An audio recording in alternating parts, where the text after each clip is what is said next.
네, 유럽연합이 방위비를 더 늘리는 쪽으로 입을 모으고 있습니다. 그렇다면 K방산업계 수출 저변이 더 확대될 것으로 전망되고 있는데요. 환을까지 치솟고 있는 방산주들 어떻게 투자 전략 세워봐야 할지 오늘은 유진투자증권 양승윤 연구원과 함께 이야기 나눠보겠습니다. 안녕하십니까? 안녕하십니까? 2달 만에 다시 뵙는데요. 그간 방산주들이 정말 우리 시장을 주도하면서 2025년 정말 수익률이 대단합니다.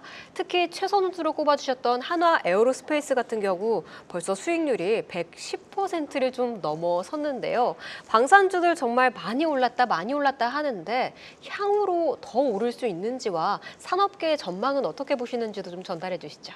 일단은 산업적인 분위기는 굉장히 긍정적이다라고 생각을 하고 있습니다. 작년 연말에 이제 트럼프 당선에 대한 부분들 때문에 이제 우크라이나 전쟁이라든지 이제 중동 쪽에서의 분쟁들이 뭐 휴전되거나 종전될 것이다. 그러면서 무기 수요가 꺾일 거다라는 좀 비관론들 덕분에 이제 주가가 좀 크게 하락하는 모습들도 보였었지만은 이제 좀 시간이 지나서 확실해지는 것들은 전쟁이 끝난다 하더라도 이런 지정학적인 위기감들은 결코 해소가 되지 않을 거다라는 부분들이고 오히려 이제 국방비 증액이라든지 무기 수요가 늘어나는 모습들이 확인이 되고 있어서 앞으로도 이 방위 산업에 대한 부분들은 좀 아쉽게 안타까운 부분들도 있지만은 이제 구조적인 성장 국면에 진입을 할 것이다. 그에 따라서 이제 우리나라 기업들도 당연히 동반 성장할 수 있는 기회들이 있을 것이니 뭐 주가 흐름 또한 지금 이제 단기간에 좀 급등하는 추세들은 있지만은 지속 장기 관점에서 봤을 때도 좀 우상향하지 않을까 생각을 하고 있고요. 사실 제일 요즘 크게 좀 포인트로서 꼽히고 있는 부분들이 이제 유럽에서 이제 나토의 국방비 방위비를 이제 기존의 GDP 대비해서 2% 정도 할인을 했었던 부분들을 뭐 3% 그리고 또 5%까지 늘려가겠다 이제 이런 이야기들이 나오고 있는데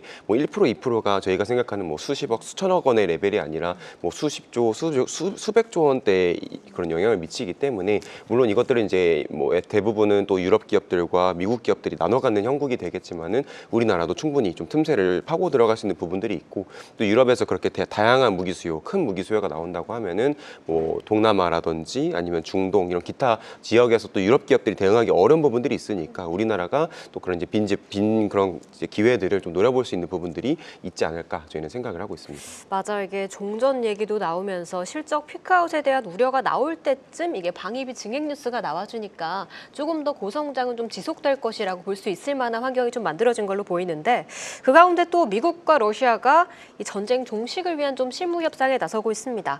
재건주들이 좀 덩달아 움직이곤 했는데 재건주들은 종전이 된다면 이슈 소멸로 봐야 하는 걸지 좀 전망은 어떻게 보십니까?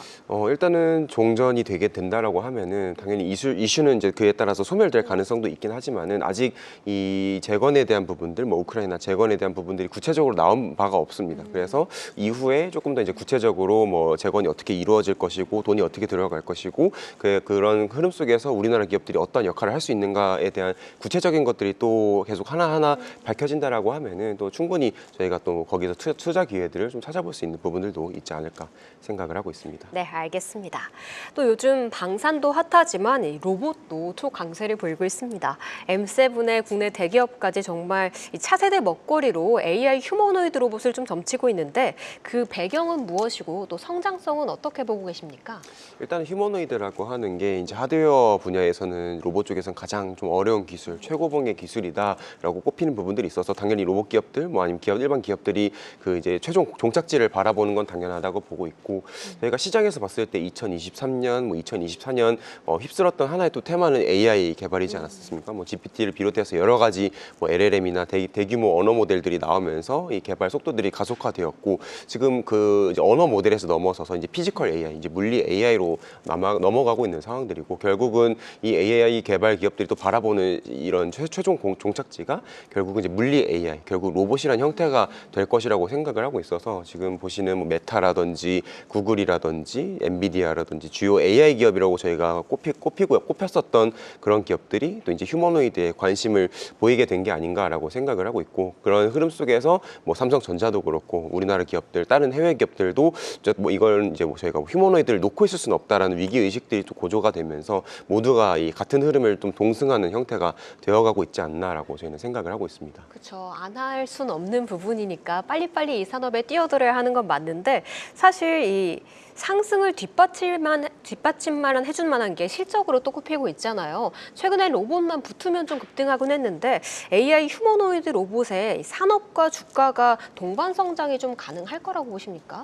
일단은 지금 주가가 먼저 선행적으로 올라가는 국면에 있다라고 보고 있고 지금 산업의 성장이라고 하는 게 실질적으로 로봇이 많이 팔리거나 수요가 늘어나는 국면은 아닙니다. 물론 고령화나 인구 부족으로 인해서 자동화에 대한 수요들은 늘어나고 있지만은 이런 휴머노이드 로봇들이 실제 시장에 침투를 하고 있느냐라고 하면 물론 앞으로 되겠지만은 지금 당장은 아니기 때문에 그런 먼저 기술 기대감들이 올라가고 기술 개발이 이루어지고 또 상용화가 되면은 그때 좀 후차적으로 저희가 이런 실적 성장들이 나올 거다라고 생각을 하고 있고 우리나라 기업들도 아직까지는 뭐 휴머노이드나 로봇 AI 좀 어떻게 보면 좀 소외되는 부분들이 있긴 합니다만은 뭐 지금 이제 레인보우 로보틱스에 대해서 삼성전자가 뭐 투자를 했거나 이런 대기업들이 또 뒤에서 여러 가지 자금 지원이나 기술 지원 또 인력 지원들을 하는 부분들이 나온다고 하면은 같이 로봇 기업과 우리나라 대기업들이 합심을 해서 또 새로운 기술들을 만들어 나가는 그런 미래들은 기대해 볼 수 있지 않을까 생각을 하고 있습니다. 네, 알겠습니다. 근데 또 이 트럼프의 관세 이야기를 좀 안 할 수 없는 게 만약 메모리 반도체가 관세 영향권에 들게 된다면 그 하드웨어, 로봇도 좀 부담을 받을 수밖에 없지 않을까라는 얘기가 나오고 있는데 이런 쪽은 어떻게 생각하십니까? 일단은 뭐 지금 특히 이제 관세 쪽에서 이야기가 되는 거는 이제 중국에 대한 이제 미국의 관세 부과에 대한 부분들일 거고 결국은 당연한 수순이라고 생각을 하고 있습니다. 결국 지금 미국과 중국 간에 뭐 휴머노이드를 비롯해서 이 로봇이라고 하는 기술 분야에서도 상당히 큰 좀 기술 경쟁이 붙어 있는 상황이기 때문에 당연히 이제 중국의 그런 기술 성장을 여러 가지 좀 이제 방해를 하거나 하는 움직임들이 나올 수도 있지 않을까 하는 생각은 하는데 지금 중국이 로봇에 관심을 가진 거는 뭐 최근 1, 2년이 아니라 이미 뭐 10년 전부터 정책적으로 산업을 육성을 해왔던 상황이고 뭐 감속기를 비롯해서 로봇에 들어간 뭐 반도체나 이런 핵심 부품들에 대해서 계속해서 국산화를 추진을 하고 있기 때문에 과거만큼 이제 다른 분야에서만큼 그런 이제 관세나 이런 여러 가지 경제적인 제재에 대한 효과들은 좀 크지 않을 수 있겠다. 이미 중국은 좀 자립 가능한 수준이 되었다라고 생각을 하고 있어서 네. 계속 이런 기술 경쟁에 대한 부분들은 좀 관심을 갖고 지켜볼 필요가 있을 것 같다고 생각을 하고 있습니다. 네, 알겠습니다. 또 최근에 아까 LLM 모델 같은 것도 말씀을 주셨지만 이 딥시크가 등장하면서 시장에 큰 변화를 가져다 주고 있습니다. 사실상 또 엔비디아와 테슬라가 양강구도를 가지고 있던 쪽에 딥시크가 뛰어들면서 또 다른 세계가 열리는 건가라는 생각이 나오고 있는데 좀 어떤 영향까지 보고 계십니까? 일단 뭐 딥시크가 저비용으로 고효율로 개발을 했다라는 저 관점에서도 주목을 받고 있긴 하지만은 이제 로봇 관점에서 저희가 이 어떠한 영향이 있을까를 생각을 한다라고 하면은 결국 로봇이라고 하는 게 저희가 그동안은 뭐 기계, 그러니까 하드웨어 관점에서 많이 봤었지만 지금 또 휴머노이드를 바라보는 시선은 하드웨어에 이 소프트웨어가 결합된 형태들을 기대를 하고 있는 거고 저희가 말하는 소프트웨어는 물론 제어 소프트웨어도 있지만은 AI를 이야기를 하는 것들이기 때문에 중국이 뭐 딥시크라고 하는 또 대규모 모델을 만들었다고 하는 게 지금 이제 중국이 뭐 유니트리 로봇이나 주요 로봇 회사들이 휴머노이드가 뭐 걷고 뛰고 움직이는 것들 보여주지만 거기에 또 지능이 장착 가능하다라는 또 비전들을 보여준 거라고 생각을 하고 있어서 아까 서두에서도 이야기 드렸었던 그런 미중 간의 기술 경쟁이 한 단계 또 고조되는 형국으로 좀 나아가고 있다라고 저희는 생각을 하고 있습니다. 네, 근데 소프트웨어의 좀 결합이 필연적일 거다라고 말씀을 하셨는데 사실 오늘 루닛이 좀 급락을 하면서 이 AI 쪽에 대한 좀 의구심이 드는 걸까라는 생각도 드는데 국내 소프트웨어 관련해서 좀 휴머노이드 로봇 해서 연관 지을 수 있는 기업들이 있을까요?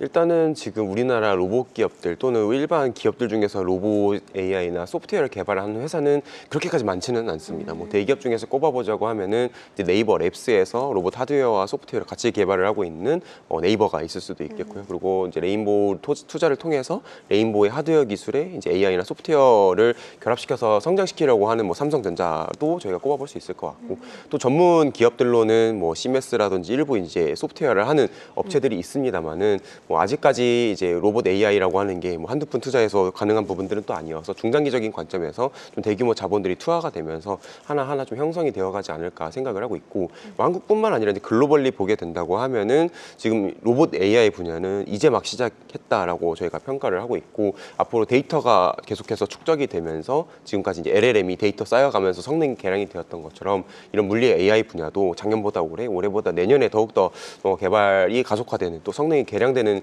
국면에 들어갈 것이기 때문에 이 로봇 AI에 대한 관심은 계속 가져야 된다 생각을 하고 있습니다. 성장 산업인 만큼 조금 더 긴 시간을 두고 좀 긍정적으로 봐야 할 것 같습니다. 오늘 좀 방산, 로봇, 뭐 AI까지 좀 여러 개 살펴봤지만 지난번에 오셨을 때는 사실 밸류에이션 매력이 확실히 있었어요. 근데 지금은 또 많이 오른 것도 사실이지 않습니까? 좀 어디에 초점을 두고 좀 투자 포인트를 맞춰야 할지와 연구원님의 좀 최선호주도 몇 가지 짚어주시죠. 네, 일단은 뭐 방산 분야에서 최선호주를 꼽아보자고 하면 여전히 저희는 이제 하나 에어스페이스를 이야기를 드리고 있는 상황이고요. 물론 최근에 좀 주가가 급등했었던 부분들도 있고 저희가 제시하고 있는 목표 주가를 좀 상회를 하고 있는 상황도 있지만은 뭐 당연히 이제 단기 부담은 있습니다만은 저희가 이제 고려를 해야 될 거는 뭐 12월 달에는 이제 주가가 많이 빠졌었으니까 밸류에이션 맞아요. 매력이 있었다라고 볼 수가 있지만 이제는 또 밸류에이션에 대한 리레이팅을 또 고민을 하고 있는 상황입니다. 저희가 글로벌리 피어, 그러니까 동종 기업으로 보고 있는 독일의 라인메탈 같은 경우는 2025년 실적 기준으로 봤을 때 PER이라고 하는 밸류에이션을 봤을 때 거의 뭐 30배 이상으로 또 넘어가고 있는 상황이고 통상 저희가 방산이라고 하면 PER로 한 20배 정도를 기준점으로 삼아서 봤었었는데 거기서 또 큰 폭으로 리레이팅이 이루어지고 있고 왜 리레이팅이 이루어지는가 생각을 해보면 앞으로의 이익 성장에 대한 각도 자체가 더 올라가는 부분들이 나왔기 때문에 한국 기업들 뭐 하나 에어로스페이스를 비롯해서 뭐 현대로템이나 이런 주요 기업들이 앞으로도 계속 수주를 받아가고 그리고 그에 따른 이익 성장, 실적 성장에 대한 가시성들이 높아진다라고 하면은 저희도 충분히 리레이팅이 가능하지 않을까 생각을 하고 있고요. 이미 실적은 확인이 됐습니다. 4분기 실적 때 하나 에어로스페이스를 비롯해서 주요 기업들이 굉장히 높은 이익률을 이제 보여줬었고 한 가지 남은 과제라고 하면은 이제 수주 잔고에 대한 소화 속도가 빨라졌기 때문에 이 잔고 레벨들을 유지하거나 더 키워갈 수 있는 그런 신규 수주들을 얼마나 어떤 국가에서 어떤 아이템으로 받아가느냐가 굉장히 중요할 거라고 보고 있고 지금까지는 뭐 폴란드나 이제 유럽 쪽에서 핵심 수주들을 받아왔지만 이제는 뭐 중동이나 뭐 동남아 조금 이제 국가들도 다변화되고 예전에 뭐 에어로스페이스 같은 경우 K9만 팔았다고 하면은 뭐 레드백이나 뭐 천무 등등 아이템들이 점점 확대가 된다고 하면은 뭐 지속 성장에 대한 가능성들이 있지 않을까 생각을 하고 있습니다. 네, 알겠습니다. 지금까지 유진투자증권 양승우 연구원과 방산 섹터에 대한 전략 세워봤습니다. 계속해서 다양한 경제 이슈를 알고 싶다면 구독과 좋아요, 알림 설정 부탁드립니다. AI 캐스터 권미정이었습니다.